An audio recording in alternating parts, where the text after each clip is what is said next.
Paddington is the most famous and popular bear in modern children's stories.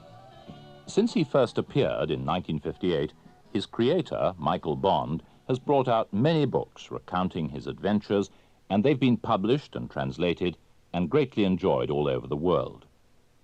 The stories you're going to hear now all come from the very first Paddington book, A Bear Called Paddington, beginning at the very beginning.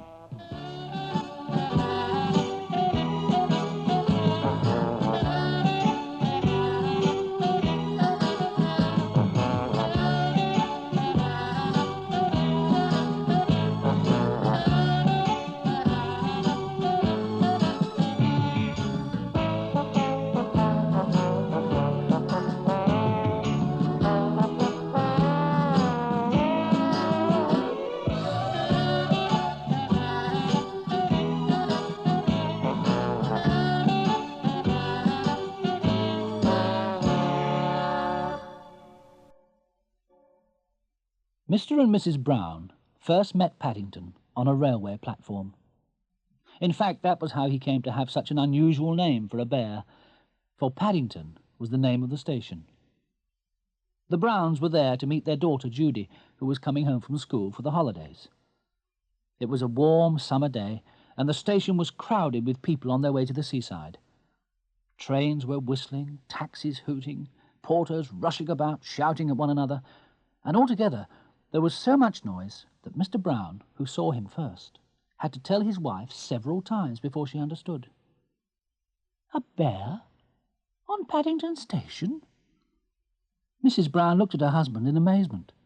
"Don't be silly, Henry. There can't be." Mr. Brown adjusted his glasses. "But there is," he insisted. "I distinctly saw it over there, behind those mailbags. It was wearing a funny kind of hat." Without waiting for a reply, he caught hold of his wife's arm and pushed her through the crowd, round a trolley laden with chocolate and cups of tea, past a bookstall, and through a gap in a pile of suitcases towards the Lost Property Office. "There you are," he announced triumphantly, pointing towards a dark corner. "I told you so." Mrs. Brown followed the direction of his arm and dimly made out a small, furry object in the shadows. It seemed to be sitting on some kind of suitcase, and around its neck there was a label with some writing on it. The suitcase was old and battered, and on the side, in large letters, were the words, "Wanted on voyage."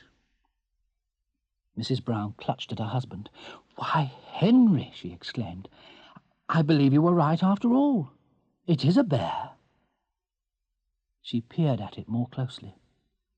It seemed a very unusual kind of bear.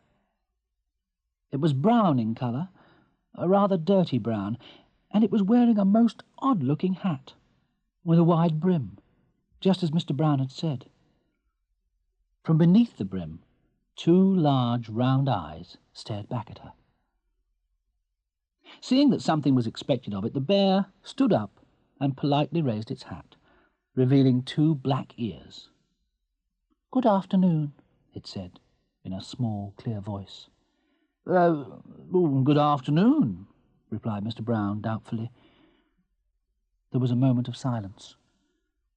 The bear looked at them inquiringly. "Can I help you?" Mr. Brown looked rather embarrassed. No. As a matter of fact, we were wondering if we could help you." Mrs. Brown bent down. "You're a very small bear," she said. The bear puffed out its chest. "I'm a very rare sort of bear," he replied importantly. "There aren't many of us left where I come from." "And where's that?" asked Mrs. Brown. The bear looked round carefully before replying. "Darkest Peru. I'm not really supposed to be here at all. I'm a stowaway." "A stowaway?" Mr. Brown lowered his voice and looked anxiously over his shoulder. He almost expected to see a policeman standing behind him with a notebook and pencil, taking everything down. "Yes," said the bear. "I emigrated, you know." A sad expression came into its eyes. "I used to live with my Aunt Lucy in Peru. but she had to go into a home for retired bears.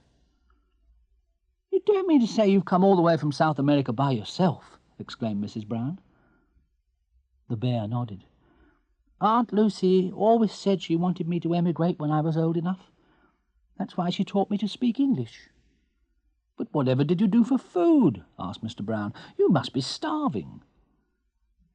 Bending down, the bear unlocked the suitcase with a small key, which it also had round its neck, and brought out an almost empty glass jar. "I ate marmalade," he said, rather proudly. "Bears like marmalade. And I lived in a lifeboat." "Yeah, but what are you going to do now?" said Mr. Brown. "You can't just sit on Paddington Station waiting for something to happen."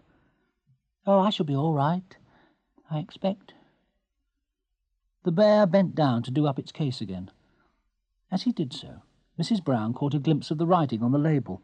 It said, simply, "Please look after this bear. Thank you." She turned appealingly to her husband. "Oh, Henry, what shall we do? We can't just leave him here. There's no knowing what might happen to him. London's such a big place when you've nowhere to go. Can't he come and stay with us for a few days?" Mr. Brown hesitated. "But, Mary, dear, we can't take him, not just like that, after all." "After all what?" Mrs. Brown's voice had a firm note to it. She looked down at the bear. "He is rather sweet, and he'd be such company for Jonathan and Judy, even if it's only for a little while. They'd never forgive us if they knew you'd left him here." "Well, it all seems highly irregular," said Mr. Brown doubtfully. "I'm sure there's a law about it." He bent down. "Would you like to come and stay with us?" he asked.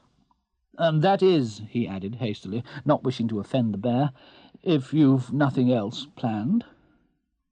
The bear jumped, and his hat nearly fell off with excitement. Oh, yes, please. I should like that very much. I've nowhere to go, and everyone seems in such a hurry." "Well, that's settled then," said Mrs. Brown, before her husband could change his mind. "And you can have marmalade for breakfast every morning, and—" And she tried hard to think of something else that bears might like. "Every morning?"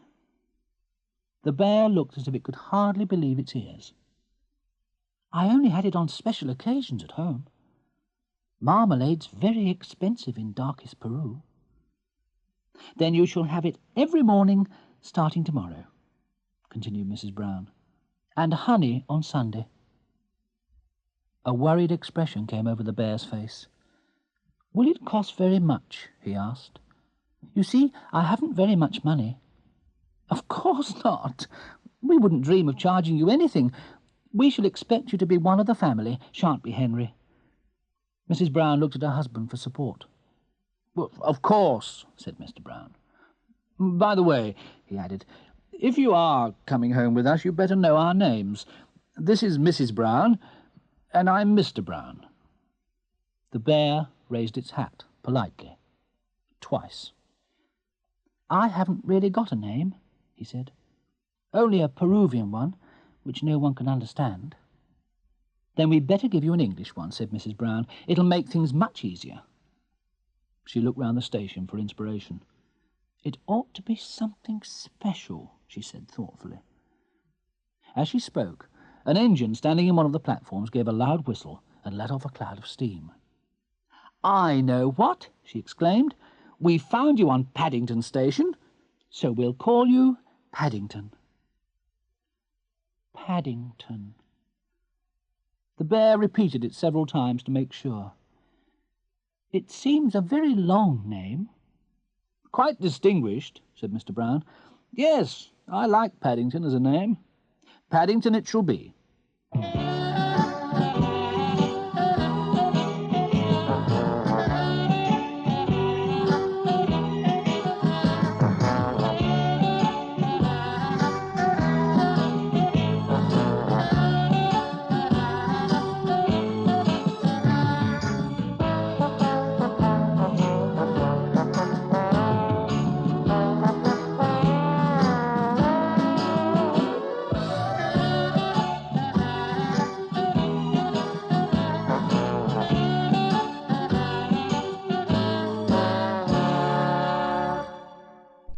Mrs. Brown stood up. "Now, Paddington, I have to meet our little daughter, Judy, off the train. She's coming home from school. I'm sure you must be thirsty after your long journey, so you go along to the buffet with Mr. Brown, and he'll buy you a nice cup of tea." Paddington licked his lips. "I'm very thirsty," he said. "Sea water makes you thirsty."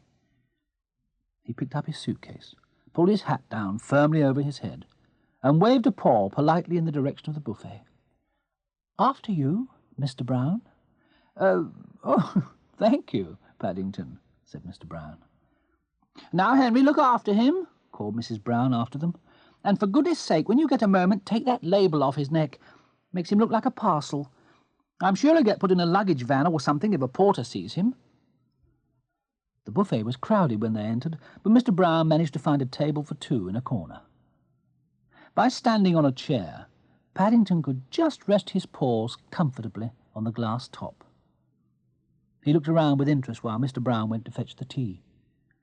The sight of everyone eating reminded him of how hungry he felt. There was a half-eaten bun on the table, but just as he reached out his paw, a waitress came up and swept it into a pan. "You don't want that, dearie," she said, giving him a friendly pat. "You don't know where it's been." Well, Paddington felt so empty, he didn't really mind where it had been, but he was much too polite to say anything. "Well, Paddington," said Mr. Brown, as he placed two steaming cups of tea on the table and a plate piled high with cakes, "how's that to be going on with?" Paddington's eyes glistened. "It's very nice, thank you," he exclaimed, eyeing the tea doubtfully. "But it's rather hard drinking out of a cup. I usually get my head stuck, or else my hat falls in and makes it taste nasty." Mr. Brown hesitated. "Then you'd better give your hat to me.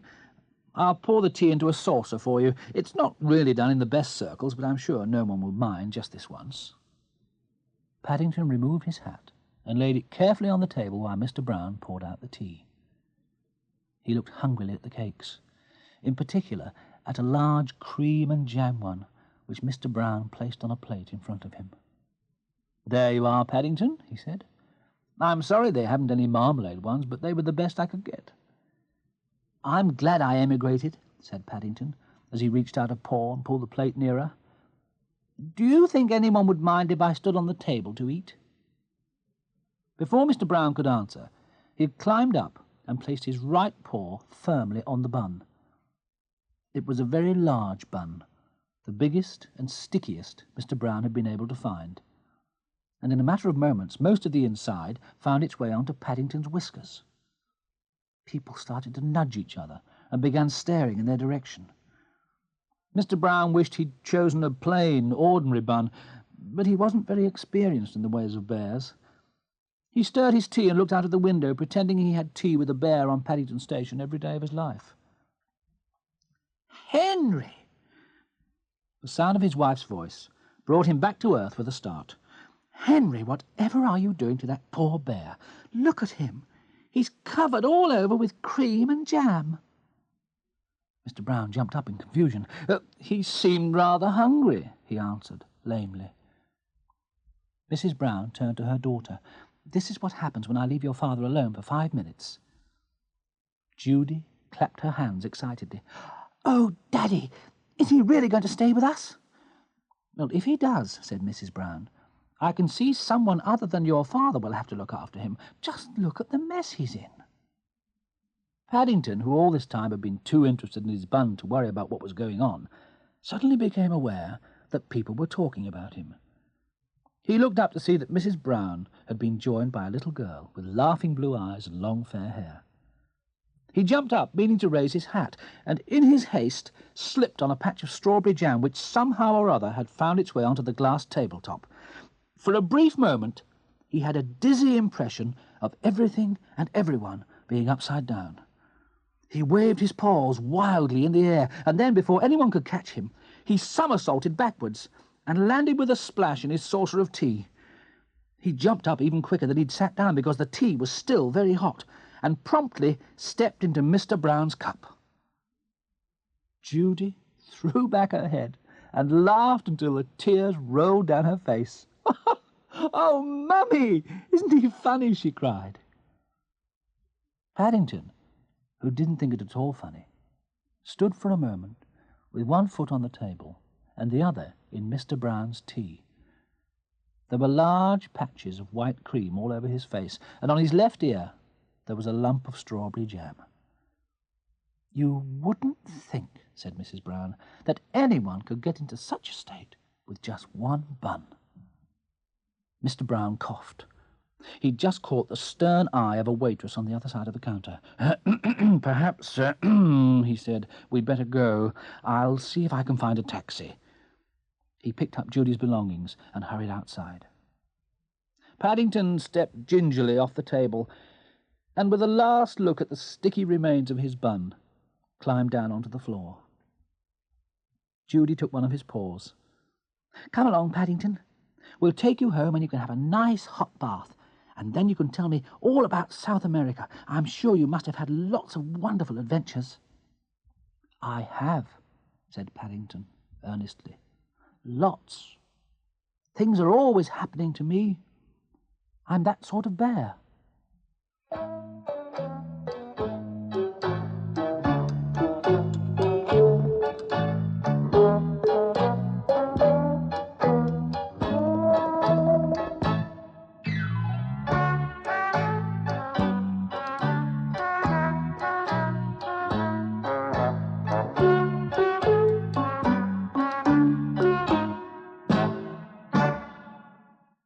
When they came out of the buffet, Mr. Brown had already found a taxi, and he waved them across. The driver looked hard at Paddington and then at the inside of his nice, clean taxi. "Bears is 5 pence extra," he said gruffly. "Sticky bears is 10 pence. "Well, he can't help being sticky, driver," said Mr. Brown. "He's just had a nasty accident." The driver hesitated. "All right. Hop in, but mind none of it comes off on me interior. I only cleaned it out this morning." The Browns trooped obediently into the back of the taxi. Mr. and Mrs. Brown and Judy sat in the back, while Paddington stood on a tip-up seat behind the driver so that he could see out of the window. The sun was shining as they drove out of the station, and out of the gloom and noise everything seemed bright and cheerful. They swept past a group of people at a bus stop, and Paddington waved. Several people stared, and one man raised his hat in return. It was all very friendly. After weeks of sitting alone in a lifeboat, there was so much to see. There were people and cars and big red buses everywhere. It wasn't a bit like darkest Peru. Paddington kept one eye out of the window in case he missed anything, and with his other eye he carefully examined Mr. and Mrs. Brown and Judy. Mr. Brown was fat and jolly, with a big moustache and glasses, while Mrs. Brown, who was also rather plump, looked like a larger edition of Judy. Paddington had just decided he was going to like staying with the Browns when the glass window behind the driver shot back and a gruff voice said, "Where did you say you wanted to go?" Mr. Brown leaned forward. "At number 32 Windsor Gardens." The driver cupped his ear with one hand. "Can't hear you," he shouted. Paddington tapped him on the shoulder. "Number 32 Windsor Gardens," he repeated. The taxi driver jumped at the sound of Paddington's voice and narrowly missed hitting a bus. He looked down at his shoulder and glared. "Cream," he said bitterly. "All over me new coat." Judy giggled, and Mr. and Mrs. Brown exchanged glances. Mr. Brown peered at the meter. He half expected to see a sign go up saying they had to pay another 5 pence. "I beg your pardon," said Paddington. He bent forward and tried to rub the stain off with his other paw. Several bun crumbs and a smear of jam added themselves mysteriously to the taxi driver's coat. The driver gave Paddington a long, hard look. Paddington raised his hat, and the driver slammed the window shut again. "Oh, dear," said Mrs. Brown. "We really shall have to give him a bath as soon as we get indoors. It's getting everywhere." Paddington looked thoughtful. It wasn't so much that he didn't like baths. He really didn't mind being covered with jam and cream. It seemed a pity to wash it all off quite so soon. But before he had time to consider the matter, the taxi stopped and the Browns began to climb out. Paddington picked up his suitcase and followed Judy up a flight of white steps to a big green door. "Now you're going to meet Mrs. Bird," said Judy. "She looks after us. She's a bit fierce sometimes, and she grumbles a lot, but she doesn't really mean it. I'm sure you'll like her." Paddington felt his knees begin to tremble. He looked round for Mr. and Mrs. Brown, but they appeared to be having some sort of argument with the taxi driver. Behind the door, he could hear footsteps approaching.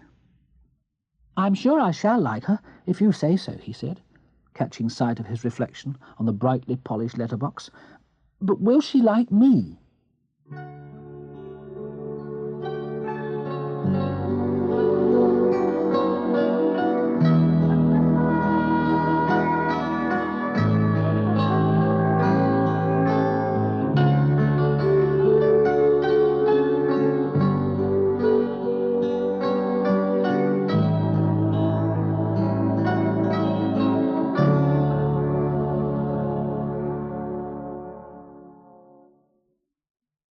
Paddington wasn't quite sure what to expect when Mrs. Bird opened the door. He was pleasantly surprised when they were greeted by a stout, motherly lady with grey hair and a kindly twinkle in her eyes. When she saw Judy, she raised her hands above her head. "Goodness gracious, you've arrived already," she said in horror, "and me hardly finished the washing up. I suppose you'll be wanting tea." "Hello, Mrs. Bird," said Judy. "It's nice to see you again. How's the rheumatism?" "Oh, worse than it's ever been," began Mrs. Bird. And then she stopped speaking and stared at Paddington. "Whatever have you got there?" she asked. "What is it?" "It's not a what," said Judy. "It's a bear. His name's Paddington." Paddington raised his hat. "A bear?" said Mrs. Bird doubtfully. "Well, he has good manners, I'll say that for him." "He's going to stay with us," announced Judy. "He's emigrated from South America, and he's all alone with nowhere to go." "Going to stay with us?" Mrs. Bird raised her arms again. "How long for?" Judy looked around mysteriously before replying. "I don't know," she said. "It depends on things." "Mercy me!" exclaimed Mrs. Bird. "I wish you'd told me. I haven't put clean sheets in the spare room or anything." She looked down at Paddington. "Though, judging by the state he's in, perhaps that's as well." "It's all right, Mrs. Bird," said Paddington. "I think I'm going to have a bath. I had an accident with a bun."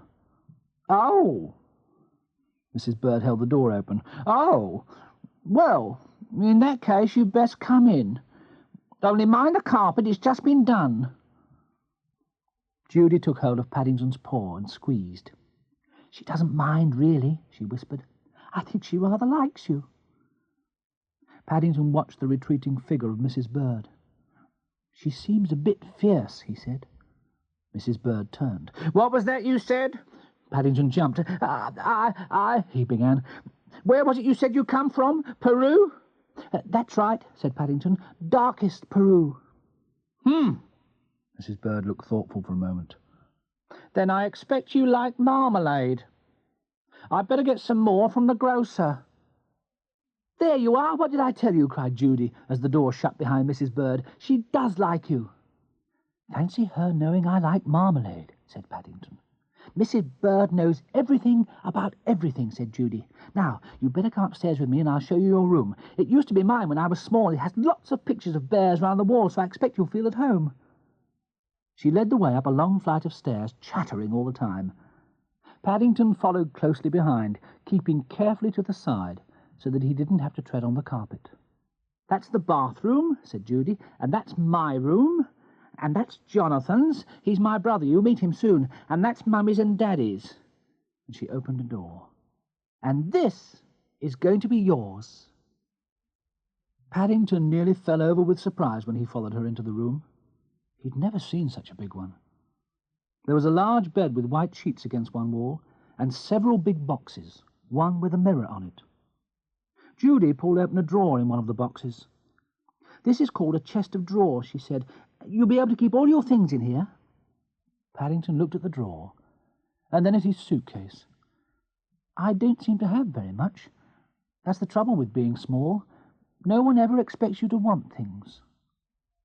"Then we shall have to see what we can do," said Judy, mysteriously. "I'll try and get Mummy to take you on one of her shopping expeditions."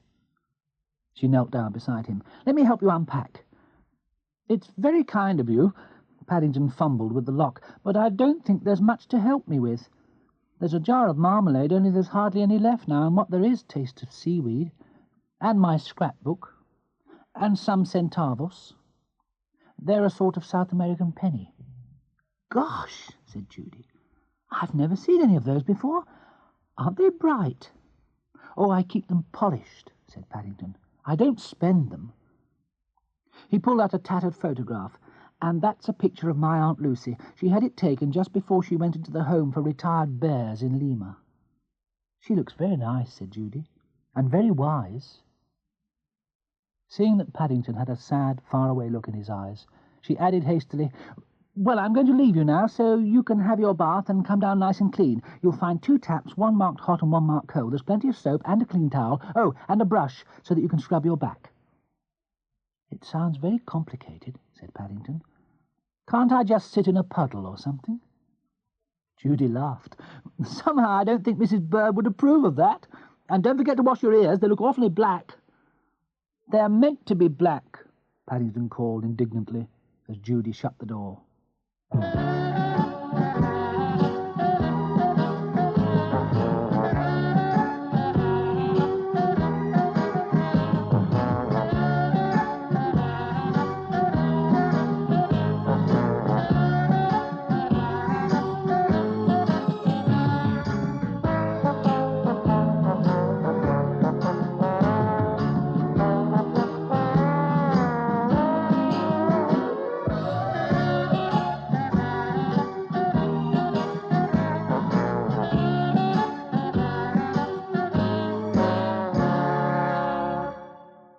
He climbed up onto a stool by the window and looked out. There was a large, interesting garden below, with a small pond and several trees which looked good for climbing. Beyond the trees, he could see some more houses stretching away into the distance. He decided it must be wonderful living in a house like this all the time. He stayed where he was, thinking about it, until the window became steamed up and he couldn't see out any more. Then he tried writing his name on the cloudy part with his paws. He began to wish it wasn't quite so long, as he soon ran out of cloud and it was rather difficult to spell. "All the same," he climbed onto the dressing table and looked at himself in the mirror, "it's a very important name. And I don't expect there are many bears in the world called Paddington." If he'd only known, Judy was saying exactly the same thing to Mr. Brown at that very moment. The Browns were holding a council of war in the dining room, and Mr. Brown was fighting a losing battle. It had been Judy's idea in the first place to keep Paddington. In this she not only had Jonathan on her side, but also her mother. Jonathan had yet to meet Paddington, but the idea of having a bear in the family appealed to him. It sounded very important. "After all, Henry," argued Mrs. Brown, "you can't turn him out now. It wouldn't be right." Mr. Brown sighed. He knew when he was beaten. It wasn't that he didn't like the idea of keeping Paddington. Secretly, he was just as keen as anyone. But, as head of the Brown household, he felt he ought to consider the matter from every angle. "I'm sure we ought to report the matter to someone first," he said. "I don't see why, Dad," cried Jonathan. "Besides, he might get arrested for being a stowaway if we do that." Mrs. Brown put down her knitting. "Jonathan's right, Henry. We can't let that happen. It's not as if he's done anything wrong. I'm sure he didn't harm anyone travelling in a lifeboat like that." "Then there's the question of pocket money," said Mr. Brown, weakening. "I'm not sure how much pocket money to give a bear." "Well, he can have 10 pence a week, the same as the other children," replied Mrs. Brown. Mr. Brown lit his pipe carefully before replying. "Well," he said, "we'll have to see what Mrs. Bird has to say about it first, of course." There was a triumphant chorus from the rest of the family. "You'd better ask her then," said Mrs. Brown, when the noise had died down. "It was your idea." Mr. Brown coughed. He was a little bit afraid of Mrs. Bird, and he wasn't at all sure how she would take it. He was about to suggest that they left it for a little while when the door opened and Mrs. Bird herself came in with the tea things. She paused for a moment and looked round at the sea of expectant faces. "I suppose," she said, "you want to tell me you've decided to keep that young Paddington." "May we, Mrs. Bird?" pleaded Judy. "Please. I'm sure he'll be very good." "Humph!" Mrs. Bird put the tray down on the table. "That remains to be seen. Different people have different ideas about being good. All the same—" She hesitated at the door. "He looks the sort of bear that means well." "Then you don't mind, Mrs. Bird?" Mr. Brown asked her. Mrs. Bird thought for a moment. No, I don't mind at all. I've always had a soft spot for bears myself. It'll be nice to have one about the house." "Well," gasped Mrs. Brown as the door closed, "whoever would have thought it?" "I expect it was because he raised his hat," said Judy. "It made a good impression. Mrs. Bird likes polite people." Mrs. Brown picked up her knitting again. "I suppose someone ought to write and tell his Aunt Lucy. I'm sure she'd like to know he's safe." She turned to Judy. "Perhaps it would be a nice thought if you and Jonathan wrote." "By the way," said Mr. Brown, "come to think of it, where is Paddington? He's not still up in his room, is he?"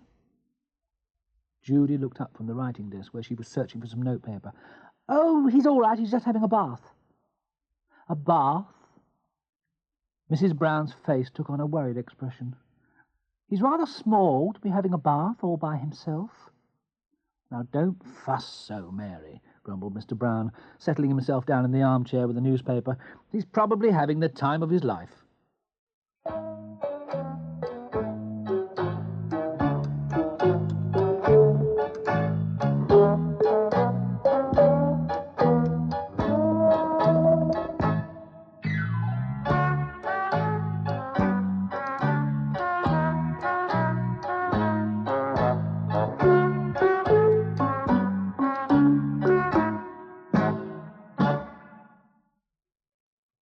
Mr. Brown was fairly near the truth when he said that Paddington was probably having the time of his life. Unfortunately, it wasn't in quite the way he meant it. Blissfully unaware that his fate was being decided, Paddington was sitting in the middle of the bathroom floor, drawing a map of South America with a tube of Mr. Brown's shaving cream. Paddington liked geography. At least, he liked his sort of geography, which meant seeing strange places and new people. Before he left South America on his long journey to England, his Aunt Lucy, who was a very wise old bear, had done her best to teach him all she knew. She had told him all about the places he would see on the way, and she had spent many long hours reading to him about the people he would meet. It had been a long journey, halfway round the world, and so Paddington's map occupied most of the bathroom floor and also used up most of Mr. Brown's shaving cream. It wasn't until a trickle of warm water landed on his nose that he realized the bath was full and was beginning to run over the side.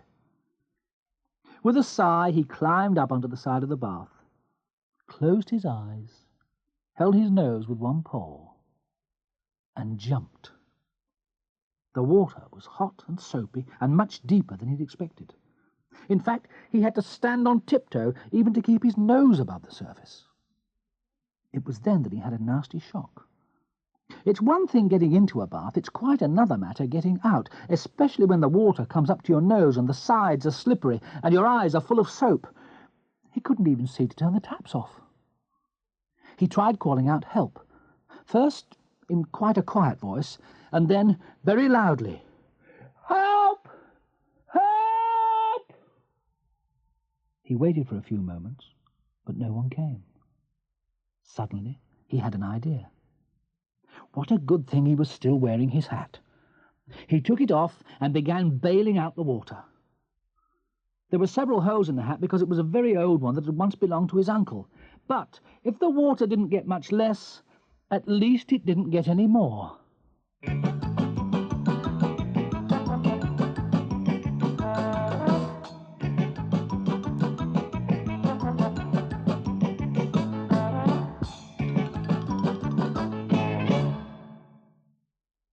"That's funny," said Mr. Brown, jumping up from his armchair, rubbing his forehead. "I could have sworn I felt a spot of water." "Don't be silly, dear. How could you?" Mrs. Brown, busy with her knitting, didn't even bother to look up. Mr. Brown grunted and returned to his newspaper. He knew he had felt something, but there was no point in arguing. He looked suspiciously at the children, but both Judy and Jonathan were busy writing their letter. "How much does it cost to send a letter to Lima?" asked Jonathan. Judy was about to reply when another drop of water fell down from the ceiling, this time right onto the table. "Oh, gosh!" She jumped to her feet, pulling Jonathan after her. There was an ominous wet patch right over their heads and right underneath the bathroom. "Where are you going now, dear?" asked Mrs. Brown. "Oh, just upstairs to see how Paddington's getting on." Judy pushed Jonathan through the door and shut it quickly behind them. "Crikey!" said Jonathan. "What's up?" "It's Paddington," cried Judy over her shoulder as she rushed up the stairs. "I think he's in trouble." She ran along the landing and banged loudly on the bathroom door. "Are you all right, Paddington?" she shouted. "May we come in?" "Help! Help!" shouted Paddington. "Please come in. I think I'm going to drown." "Oh, Paddington!" Judy leant over the side of the bath and helped Jonathan lift a dripping and very frightened Paddington onto the floor. "Oh, Paddington! Thank goodness you're all right." Paddington lay on his back in a pool of water.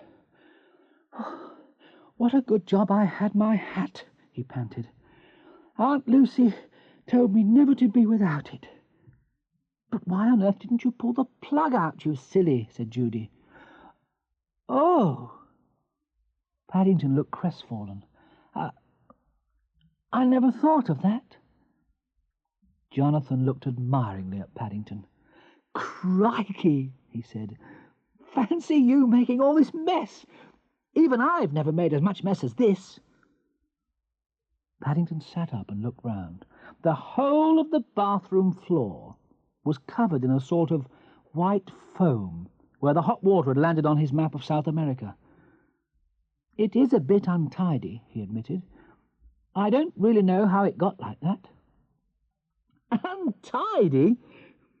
Judy lifted him to his feet and wrapped a towel around him. "Paddington, we've all got a lot of work to do before we go downstairs again. If Mrs. Bird sees this, I don't know what she'll say." "I do," exclaimed Jonathan. "She says it to me sometimes." Judy began wiping the floor with a cloth. "Now just you dry yourself quickly in case you catch cold." Paddington began rubbing himself meekly with a towel. "I must say," he remarked, looking at himself in the mirror, "I am a lot cleaner than I was. It doesn't look like me at all." Paddington did look much cleaner than when he had first arrived at the Browns. His fur, which was really quite light in colour and not dark brown as it had been, was standing out like a new brush, except that it was soft and silky. His nose gleamed, and his ears had lost all traces of the jam and cream. He was so much cleaner that when he arrived downstairs and entered the dining room some time later, everyone pretended not to recognise him. "The tradesman's entrance is at the side," said Mr. Brown from behind his paper. Mrs. Brown put down her knitting and stared at him.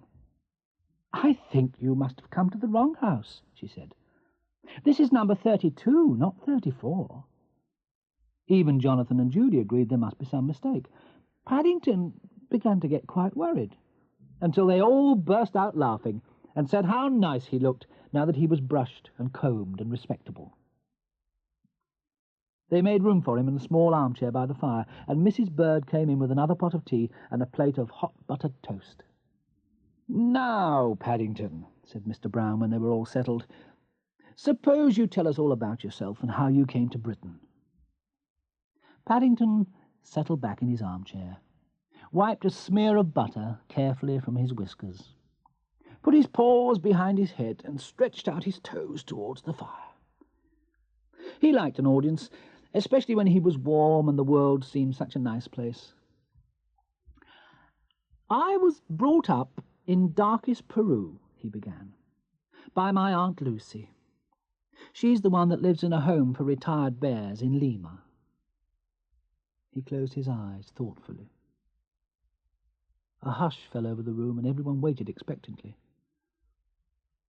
After a while, when nothing happened, they began to get restless. Mr. Brown coughed loudly. "It doesn't seem a very exciting story," he said, impatiently. He reached across and poked Paddington with his pipe. "Well, I never," he said. "I do believe he's fallen asleep."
Paddington was very surprised when he woke up the next morning and found himself in bed. He decided it was a nice feeling as he stretched himself and pulled the sheets up round his head with a paw. He reached out with his feet and found a cool spot for his toes. One advantage of being a very small bear in a large bed was that there was so much room. After a few minutes, he poked his head out cautiously and sniffed. There was a lovely smell of something coming under the door. It seemed to be getting nearer and nearer. There were footsteps, too, coming up the stairs. As they stopped by his door, there was a knock, and Mrs. Bird's voice called out, "Are you awake, young Paddington?" "Only just," called out Paddington, rubbing his eyes. The door opened. "You've had a good sleep," said Mrs. Bird as she placed a tray on the bed and drew the curtains. "And you're a very privileged person to have breakfast in bed on a weekday." Paddington eyed the tray hungrily. There was half a grapefruit in a bowl, a plate of bacon and eggs, some toast, and a whole pot of marmalade, not to mention a large cup of tea. "Is all that for me?" he exclaimed. "If you don't want it, I can soon take it away again," said Mrs. Bird. "Oh, I do," said Paddington hurriedly. "It's just that I've never seen so much breakfast before." "Well, you better hurry up with it." Mrs. Bird turned in the doorway and looked back. "Because you're going on a shopping expedition this morning with Mrs. Brown and Judy, and all I can say is, thank goodness I'm not going too." She closed the door. "Now, I wonder what she means by that," said Paddington. But he didn't worry about it for very long. There was far too much to do. It was the first time he had ever had breakfast in bed, and he soon found it wasn't so easy as it looked. First of all, he had trouble with the grapefruit. Every time he pressed it with his spoon, a long stream of juice shot up and hit him in the eye, which was very painful. And all the time he was worried because the bacon and eggs were getting cold. Then there was the question of the marmalade. He wanted to leave room for the marmalade. In the end, he decided it would be much nicer if he mixed everything up on the one plate and sat on the tray to eat it. "Oh, Paddington," said Judy, when she entered the room a few minutes later and found him perched on the tray. "Whatever are you doing now? Do hurry up, we're waiting for you downstairs." Paddington looked up, an expression of bliss on his face, that part of his face which could be seen behind eggy whiskers and toast crumbs. He tried to say something, but all he could manage was a muffled grunting noise which sounded like, "I'm just coming." all rolled into one. Really? Judy took out her handkerchief, wiped his face. You're the stickiest bear imaginable, and if you don't hurry up, all the nice things will be gone. Mummy's going to buy you a complete new outfit from Barkridges. I heard her say so. Now, comb your fur quickly and come on down. As she closed the door, Paddington looked at the remains of his breakfast.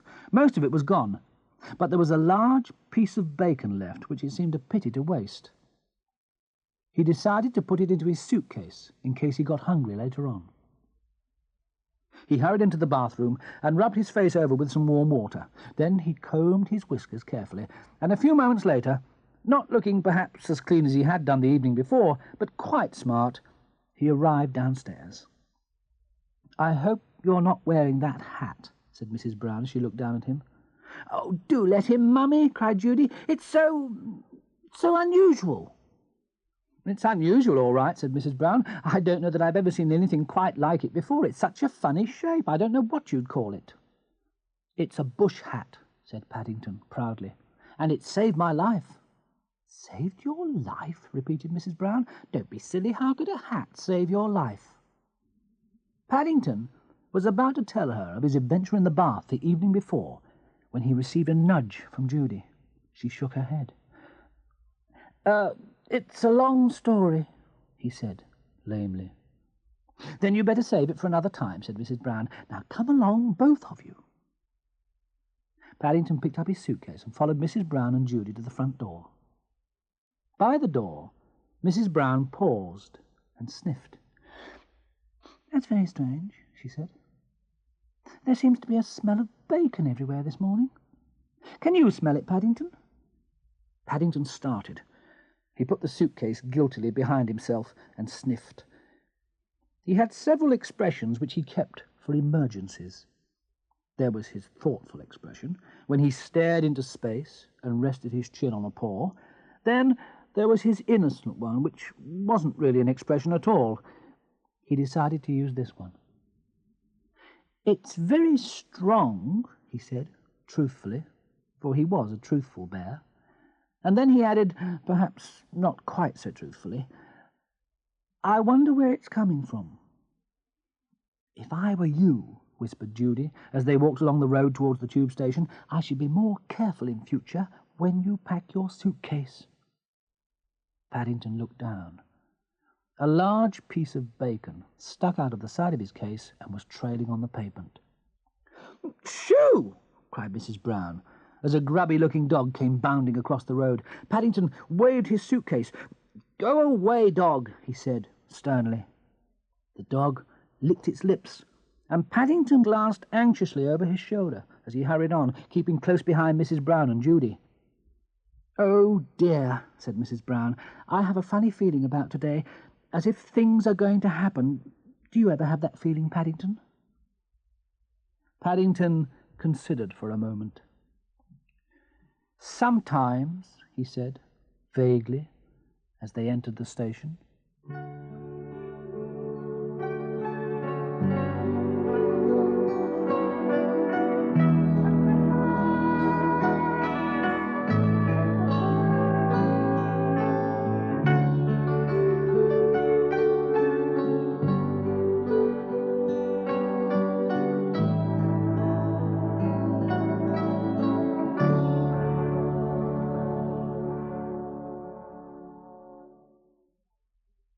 At first, Paddington was a little bit disappointed in the underground. He liked the noise and the bustle and the smell of warm air which greeted him as they went inside, but he didn't think much of the ticket. He examined carefully the piece of green cardboard which he held in his paw. "It doesn't seem much to get for 5p," he said. After all the lovely whirring and clanking noises the ticket machine had made, it did seem disappointing. He'd expected much more for 5p. "But Paddington," Mrs. Brown sighed, "you only have a ticket so that you can ride on the train. They won't let you on otherwise." She looked and sounded rather flustered. Secretly, she was beginning to wish they'd waited until later in the day, when it wasn't quite so crowded. There was also the peculiar business of the dogs. Not one, but 6 dogs of various shapes and sizes had followed them right inside. She had a funny feeling it had something to do with Paddington, but the only time she caught his eye, it had such an innocent expression. She felt quite upset with herself for having such thoughts. "I suppose," she said to Paddington as they stepped on the escalator, "we ought really to carry you. It says you're supposed to carry dogs, but it doesn't say anything about bears." Paddington didn't answer. He was following behind in a dream. Being a very short bear, he couldn't easily see over the side, but when he did, his eyes nearly popped out with excitement. There were people everywhere. He'd never seen so many. There were people rushing down one side of them, and more people rushing up the other. Everyone seemed in a terrible hurry. As he stepped off the escalator, he found himself carried away between a man with an umbrella and a lady with a large shopping bag.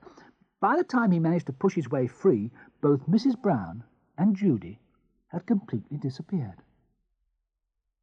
It was then he saw a most surprising notice. He blinked at it several times to make sure, but each time he opened his eyes, it said the same thing. "Follow the amber light to Paddington." Paddington decided the underground was quite the most exciting thing that had ever happened to him.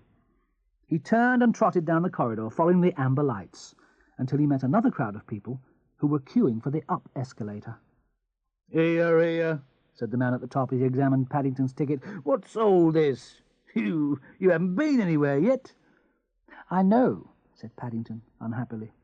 "I think I must have made a mistake at the bottom." The man sniffed suspiciously and called across to an inspector. "There's a young bear here, smelling of bacon. Said he's made a mistake at the bottom." The inspector put his thumbs under his waistcoat. "Escalators is for the benefit and convenience of passengers," he said sternly, "not for the likes of young bears to play on, especially in the rush hour." "Yes, sir," said Paddington, raising his hat, "but we don't have "Laters," said the inspector helpfully. "Laters," said Paddington, in darkest Peru. "I've never been on one before, so it's rather difficult." "Darkest Peru?" said the inspector, looking most impressed. "Oh, well, in that case—" He lifted up the chain which divided the up and down escalators. "You'd better get back down, but don't let me catch you up to any tricks again."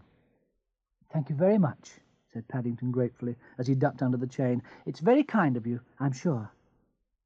He turned to wave goodbye, but before he could raise his hat, he found himself being whisked into the depths of the underground again. Halfway down, he was gazing with interest at the brightly coloured posters on the wall, when the man standing behind poked him with his umbrella.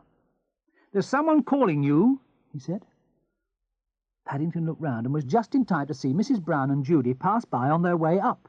They waved frantically at him, and Mrs. Brown called out "Stop" several times. Paddington turned and tried to run up the escalator, but it was going very fast, and with his short legs it was as much as he could do even to stand still. He had his head down, and he didn't notice a fat man with a briefcase who was running in the opposite direction until it was too late.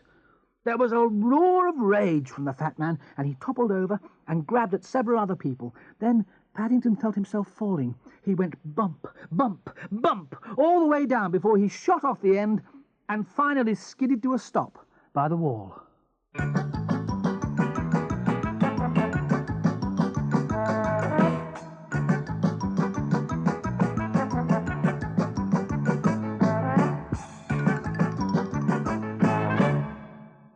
When he looked round, everything seemed very confused. A number of people were gathered round the fat man who was sitting on the floor, rubbing his head. Away in the distance, he could see Mrs. Brown and Judy trying to push their way down the up escalator. It was while he was watching their efforts that he saw another notice. It was in a brass case at the bottom of the escalator, and it said in big red letters, "To stop the escalator in cases of emergency, push the button." It also said in much smaller letters, "Penalty for improper use, £5. But in his hurry, Paddington didn't notice this. In any case, it seemed to him very much of an emergency. He swung his suitcase through the air and hit the button as hard as he could. If there'd been confusion while the escalator was moving, there was even more when it stopped. Paddington watched with surprise as everyone started running about in different directions, shouting at each other. One man even began calling out fire, and somewhere in the distance a bell began to ring. He was just thinking what a lot of excitement pressing one small button could cause when a heavy hand descended on his shoulder. "That's him," someone shouted, pointing an accusing finger. "Saw him do it with me own eyes, large as life." "He hit it with his suitcase," shouted another voice. "Ought not to be allowed." While from the back of the crowd someone suggested sending for the police. Paddington began to feel frightened. He turned and looked up at the owner of the hand. "Oh," said a stern voice, "it's you again. I might have known." The inspector took out a notebook. "Name, please." "Paddington," said Paddington. "I said, what's your name, not where do you want to go," repeated the inspector. "That's right," said Paddington. "That is my name." "Paddington?" said the inspector, unbelievingly. "It can't be. That's the name of a station. I've never heard of a bear called Paddington before." "It's very unusual," said Paddington, "but it's Paddington Brown, and I live at number 32 Windsor Gardens, and I've lost Mrs. Brown and Judy." "Oh." The inspector wrote something in his book. "Can I see your ticket?" "I had it," said Paddington, "but I don't seem to any more." The inspector began writing again. "Playing on the escalator, travelling without a ticket, stopping the escalator, all serious offences they are." He looked up. "What have you got to say to that, young fellow, me lad?" "Well, Paddington shifted uneasily and looked down at his paws. "Have you tried looking inside your hat?" asked the inspector, not unkindly. "People often put their tickets in there." Paddington jumped with relief. "I knew I had it somewhere," he said, thankfully, as he handed it to the inspector. The inspector handed it back again quickly. The inside of Paddington's hat was rather sticky. "I've never known anyone take so long not to get anywhere," he said, looking hard at Paddington. "Do you often travel on the Underground?" "It's the first time," said Paddington. "And the last, if I have anything to do with it," said Mrs. Brown as she pushed her way through the crowd. "Is this your bear, madam?" asked the inspector. "Because, if it is, I have to inform you that he's in serious trouble." He began to read from his notebook. "As far as I can see, he's broken 2 important regulations, probably more. I shall have to give him into custody." "Oh, dear." Mrs. Brown clutched at Judy for support. "Do you have to? He's only small, and it's his first time out in London. I'm sure he won't do it again." "Ignorance of the law is no excuse," said the inspector ominously. "Not in court. Persons are expected to abide by the regulations. It says so." "In court?" Mrs. Brown passed a hand nervously over her forehead. The word court always upset her. She had visions of Paddington being taken away in handcuffs and being cross-examined and all sorts of awful things. Judy took hold of Paddington's paw and squeezed it reassuringly. Paddington looked up gratefully. He wasn't at all sure what they were talking about, but none of it sounded very nice. "Did you say persons are expected to abide by the regulations?" Judy asked firmly. "That's right," began the inspector, "and I have my duty to do, the same as everyone else." "But it doesn't say anything about bears?" asked Judy innocently. "Well," the inspector scratched his head, "not in so many words." He looked down at Judy, and then at Paddington, and then all around. The escalator had started up again, and the crowd of sightseers had disappeared. "Well, it's all highly irregular," he said, "but—" "Oh, thank you," said Judy. "I think you're the kindest man I've ever met. Don't you think so, Paddington?"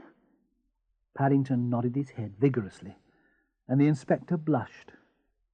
"I shall always travel on this Underground in future," said Paddington politely. "I'm sure it's the nicest in all London." The inspector opened his mouth and seemed about to say something, but he closed it again. "Come along, children," said Mrs. Brown hastily. "If we don't hurry up, we shall never get our shopping done." From somewhere up above came the sound of some dogs barking. The inspector sighed. "I can't understand it," he said. "This used to be such a well-run, respectable station.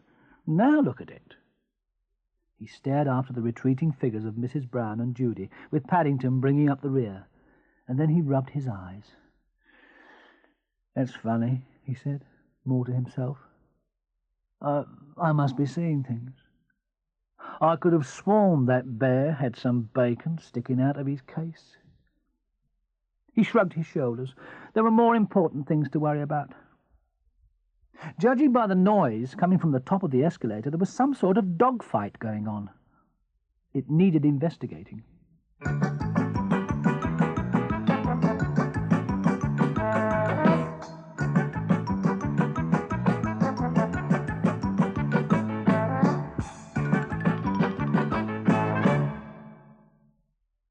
The man in the gentleman's outfitting department at Barkridges held Paddington's hat at arm's length between thumb and forefinger. He looked at it distastefully. "I take it the young gentleman will not be requiring this any more, madam," he said. "Oh, yes, I shall," said Paddington firmly. "I've always had that hat ever since I was small." "But wouldn't you like a nice new one, Paddington?" said Mrs. Brown hastily. "For best?" Paddington thought for a moment. "I'll have one for worst, if you like," he said. "That's my best one." The salesman shuddered slightly, and, averting his gaze, placed the offending article on the far end of the counter. "Albert," he beckoned to a youth who was hovering in the background, "see what we have in size 4 7/8." Albert began to rummage under the counter. "And while we're about it," said Mrs. Brown, "we'd like a nice warm coat for the winter, something like a duffel coat with toggles, so that he can do it up easily, I thought, and we'd also like a plastic raincoat for the summer." The salesman looked at her haughtily. He wasn't very fond of bears, and this one especially had been giving him queer looks ever since he'd mentioned his wretched hat. "Has madam tried the bargain basement?" he began. "Something in government surplus." "No, I haven't," said Mrs. Brown hotly. "Government surplus, indeed. I've never heard of such a thing. Have you, Paddington?" "No," said Paddington, who had no idea what government surplus was. "Never."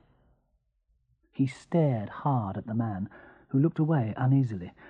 Paddington had a very persistent stare when he cared to use it. It was a very powerful stare, one which his Aunt Lucy had taught him, and which he kept for special occasions. Mrs. Brown pointed to a smart blue duffel coat with a red lining. "That looks the very thing," she said. The assistant gulped. "Yes, madam. Certainly, madam." He beckoned to Paddington. "Come this way, sir."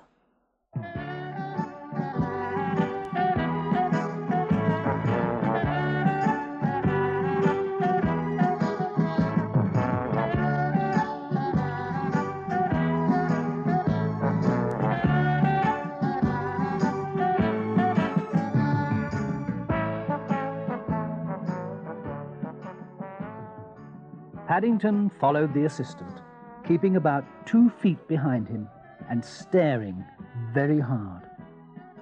The back of the man's neck seemed to go a dull red, and he fingered his collar nervously. As they passed the hat counter, Albert, who lived in constant fear of his superior, and who had been watching the events with an open mouth, gave Paddington the thumbs-up sign. Paddington waved a paw. He was beginning to enjoy himself. He allowed the assistant to help him on with the coat, and then stood, admiring himself in the mirror. It was the first coat he had ever possessed. In Peru it had been very hot, and though his Aunt Lucy had made him wear a hat to prevent sunstroke, it had always been much too warm for a coat of any sort. He looked at himself in the mirror, and was surprised to see not one, but a long line of bears stretching away as far as the eye could see. In fact, everywhere he looked, there were bears, and they were all looking extremely smart.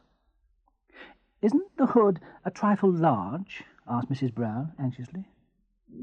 "Hoods are being worn large this year, madam," said the assistant. "It's the latest fashion." He was about to add that Paddington seemed to have rather a large head anyway, but he changed his mind. Bears were rather unpredictable. You never quite knew what they were thinking, and this one in particular seemed to have a mind of his own. "Do you like it, Paddington?" asked Mrs. Brown. Paddington gave up counting bears in the mirror and turned round to look at the back view. "I think it's the nicest coat I've ever seen," he said, after a moment's thought. Mrs. Brown and the assistant heaved a sigh of relief. "Good," said Mrs. Brown. "That's settled, then. Now, there's just the question of a hat and a plastic mackintosh." She walked over to the hat counter where Albert, who could still hardly take his admiring eyes off Paddington, had arranged a huge pile of hats. There were bowler hats, sun hats, trilby hats, berets, even a very small top hat. Mrs. Brown eyed them doubtfully. "It's difficult," she said, looking at Paddington. "It's largely a question of his ears. They stick out rather." "You could cut some holes for them," said Albert. The assistant froze him with a glance. "Cut a hole in a Barkridges hat!" he exclaimed. "I've never heard of such a thing." Paddington turned and stared at him. The assistant's voice trailed off. "I'll go and fetch my scissors," he said, in a queer voice. "I don't think that will be necessary at all," said Mrs. Brown hurriedly. "It's not as if he had to go to work in the city, so he doesn't want anything too smart. I think this woolen berry is very nice, the one with the pom-pom on top. Now, the green will go well with his new coat, and it'll stretch so that he can pull it down over his ears when it gets cold." Everyone agreed that Paddington looked very smart, and while Mrs. Brown looked for a plastic mackintosh, he trotted off to have another look at himself in the mirror. He found the berry was a little difficult to raise, as his ears kept the bottom half firmly in place, but by pulling on the pom-pom he could make it stretch quite a long way, which was almost as good. It meant, too, that he could be polite without getting his ears cold. The assistant wanted to wrap up the duffel coat for him, but after a lot of fuss it was agreed that even though it was a warm day, he should wear it. Paddington felt very proud of himself, and he was anxious to see if other people noticed. After shaking hands with Albert, Paddington gave the assistant one more long, hard stare, and the unfortunate man collapsed into a chair and began mopping his brow as Mrs. Brown led the way out through the door.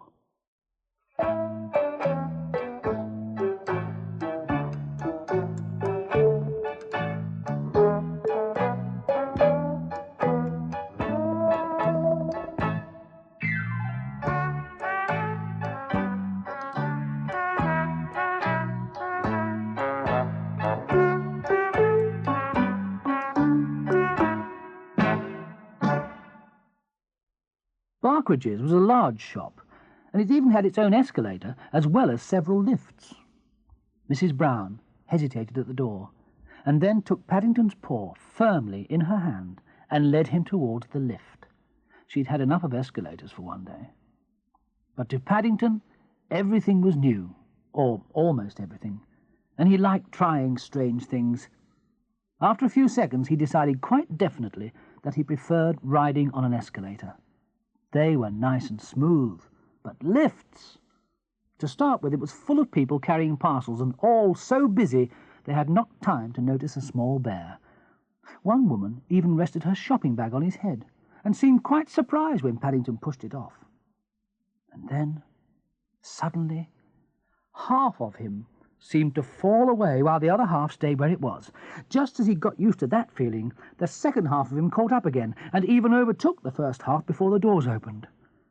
It did that 4 times on the way down, and Paddington was glad when the man in charge said it was the ground floor, and Mrs. Brown let him out. She looked at him closely. "Oh dear, Paddington, you look quite pale," she said. "Are you all right?"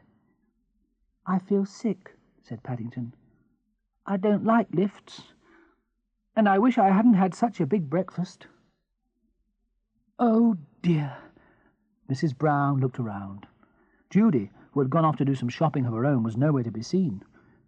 "Will you be all right sitting here for a few minutes while I go off to find Judy?" she asked. Paddington sank down onto his case, looking very mournful. Even the pom-pom on his hat seemed limp. "I don't know whether I shall be all right," he said, "but I'll do my best."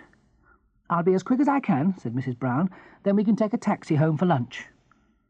"Oh," Paddington groaned. "Poor Paddington," said Mrs. Brown. "You must be feeling bad if you don't want any lunch." At the word lunch again, Paddington closed his eyes and gave an even louder groan. "Oh." Mrs. Brown tiptoed away. Paddington kept his eyes closed for several minutes, and then, as he began to feel better, he gradually became aware that every now and then a nice, cool draught of air blew over his face. He opened one eye to see where it was coming from, and noticed, for the first time, that he was sitting near the main entrance to the shop. He opened the other eye, and decided to investigate. If he stayed just outside the glass door, he could still see Mrs. Brown and Judy when they came. And then, as he bent down to pick up his suitcase, everything suddenly went black. "Oh dear," thought Paddington, "now all the lights have gone out." He began groping his way with outstretched paws towards the door. He gave a push where he thought it ought to be, but nothing happened. He tried moving along the wall a little way and gave another push. This time it did move. The door seemed to have a strong spring on it, and he had to push hard to make it open, but eventually there was a gap big enough for him to squeeze through. It clanged shut behind him, and Paddington was disappointed to find that it was just as dark outside as it had been in the shop. He began to wish he'd stayed where he was. He turned round and tried to find the door, but it seemed to have disappeared. He decided it might be easier if he got down on his paws and crawled.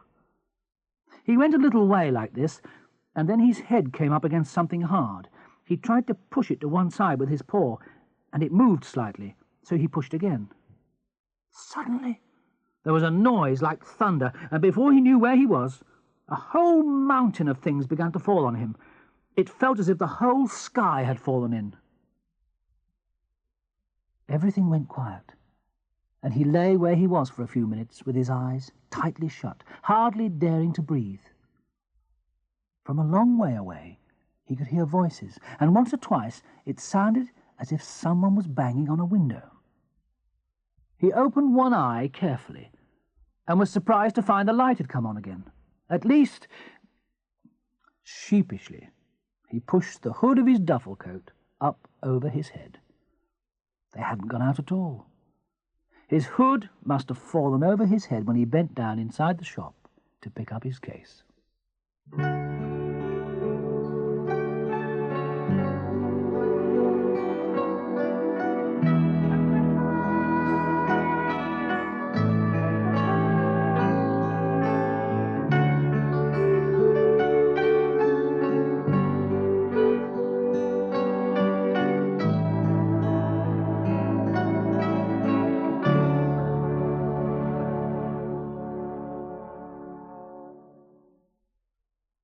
Paddington sat up and looked around to see where he was.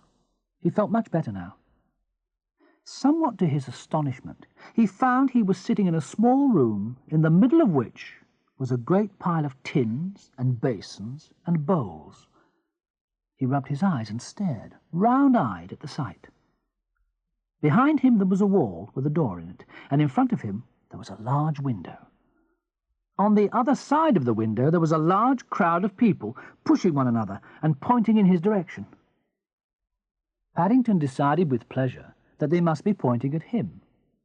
He stood up with difficulty, because it was hard standing up straight on top of a lot of tins, and pulled the pom-pom on his hat as high as it would go. A cheer went up from the crowd.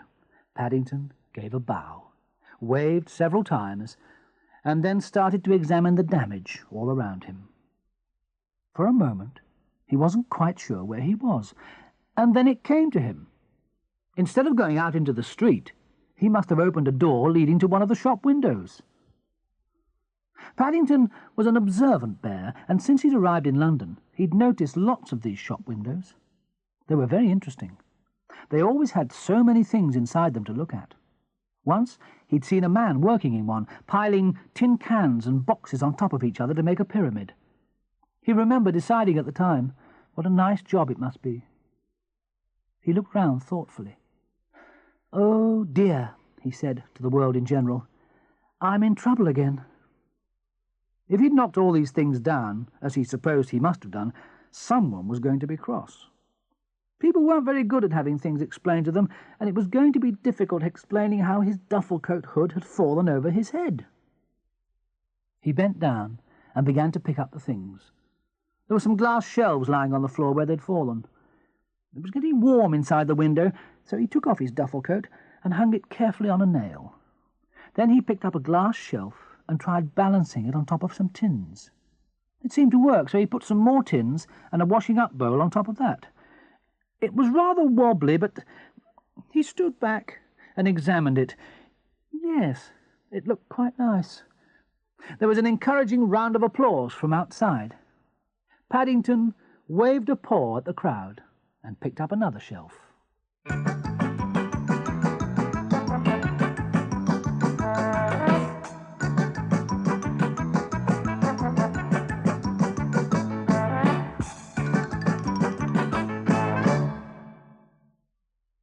Inside the shop, Mrs. Brown was having an earnest conversation with the store detective. "You say you left him here, madam?" the detective was saying. "That's right," said Mrs. Brown. "He was feeling ill, and I told him not to go away. His name's Paddington." "Paddington." The detective wrote it carefully in his notebook. "What sort of bear is he?" "Oh, he's sort of golden," said Mrs. Brown. "He was wearing a blue duffel coat and carrying a suitcase." "And he has black ears," said Judy. "You can't mistake him." "Black ears," the detective repeated, licking his pencil. "I don't expect that'll help much," said Mrs. Brown. "He was wearing his berry." The detective cupped his hand over his ear. "His what?" he shouted. There really was a terrible noise coming from somewhere. It seemed to be getting worse every minute. Every now and then there was a round of applause, and several times he distinctly heard the sound of people cheering. "His berry!" shouted Mrs. Brown in return. "A green woolen one that came down over his ears, with a pom-pom." The detective shut his notebook with a snap. The noise outside was definitely getting worse. "Pardon me," he said sternly. "There's something queer going on that needs investigating." Mrs. Brown and Judy exchanged glances. The same thought was running through both their minds. They both said, "Paddington," and rushed after the detective. Mrs. Brown clung to the detective's coat, and Judy clung to Mrs. Brown's as they forced their way through the crowd on the pavement. Just as they reached the window, a tremendous cheer went up. "I might have known," said Mrs. Brown. "Paddington!" exclaimed Judy.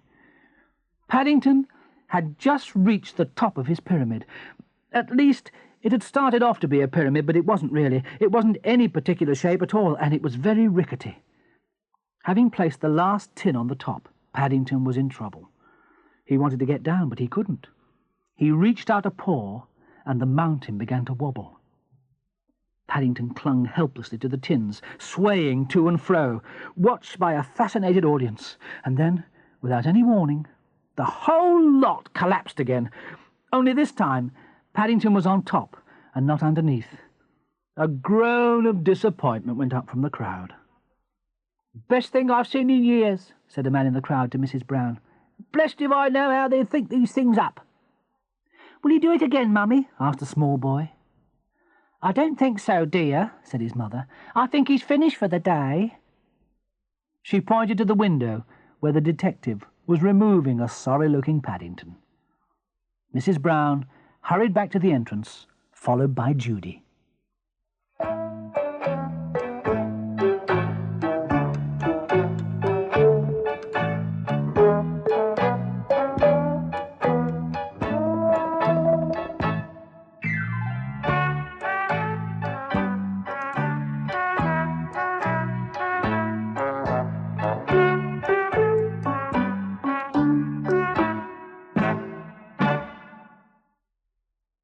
Inside the shop, the detective looked at Paddington and then at his notebook.